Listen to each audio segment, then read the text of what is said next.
Joining us right now is a correspondent in his own right for the Richmond Times-Dispatch. He's a political reporter and columnist. Jeff Schapiro, been covering this remarkable trial for former Governor Bob McDonnell.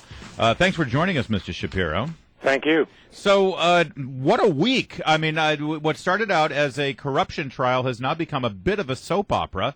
Give us a summary of the week's events that really stunned everyone with this defense tactic used by Maureen McDonald's attorney, saying, well, she was sort of love-struck by the chief witness for the prosecution, Johnny Williams. This would not qualify as family entertainment. The defense making claim that Mrs. McDonnell, a former Washington Redskins cheerleader, had it bad for Johnny Williams, describing the vitamin salesman, those are the prosecution's words, as her favorite playmate. And lawyers going on to say that Mrs. McDonnell is trapped in a loveless marriage and that this is a natural consequence thereof. There are a number of points that the defense has argued support this contention. For example, some 1,200 texts and emails and phone calls that Mrs. McDonnell and Johnny Williams, the star witness, exchanged over 2+ years.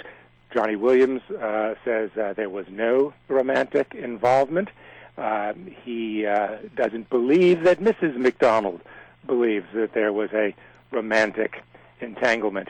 There was, as one of the defense lawyers completed his cross-examination of Johnny Williams, an email from Maureen McDonnell to Mr. Williams dated August 23rd, 2011.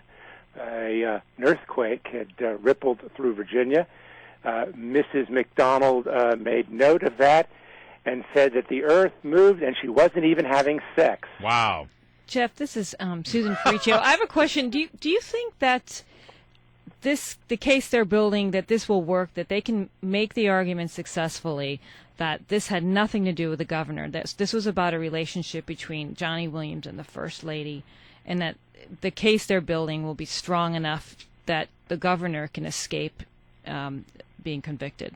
Well, of course, the feeling is that if the governor escapes, so of course will Mrs. McDonnell, the two being tried together. Right. But one of the defining features of the federal corruption statutes under which the McDonnells are being prosecuted is that they are quite vague. They leave a good deal to the prosecution's imagination and a good deal to a jury's discretion as well.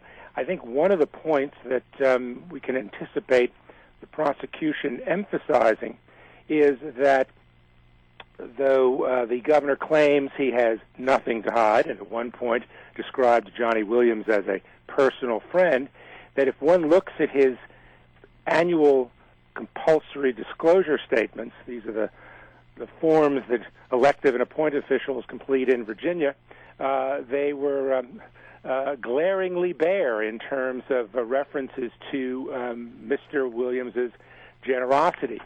And that is because, I think the prosecution will point out, that under Virginia law, it is up to the individual who's making the disclosure to determine whether a gift giver is a family member or a close personal friend, both of whom are not required, their generosity is not required to be disclosed. So the government will contend that the governor, the former governor, used these porous disclosure laws to erect a screen behind which he concealed all of these gifts and goodies. Our guest is Jeff Schapiro. He's a reporter, political reporter and columnist for the Richmond Times-Dispatch, and we're talking about the Bob McDonnell trial. It's the first week is over, and I got to say, most people are writing about the governor, and I'm writing about the former First Lady. Not a whole lot of people are focusing on Johnny Williams. You have, Jeff Schapiro. You wrote an article about him.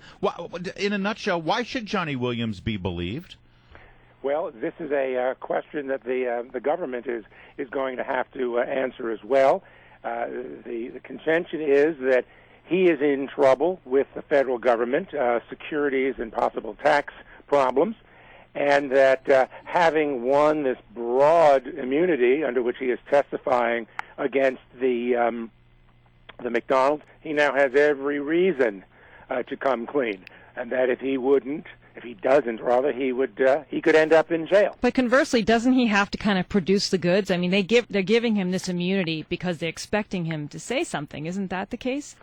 He is definitely trying to produce the goods. He seems to be sticking with his stories, though when he was questioned by Mr. McDonald's lawyer, Hank Aspel, there were a good number of I don't knows and I don't recall. Yes. They're calling it Love and the Gov down there. And listen, the latest bombshell last week about the potential romantic entanglement certainly makes it more compelling than it already was. Jeff Schapiro of the Richmond Times-Dispatch, as this trial continues, we hope we can call on you for more updates. I know you're covering it like no one else. Thanks, sir.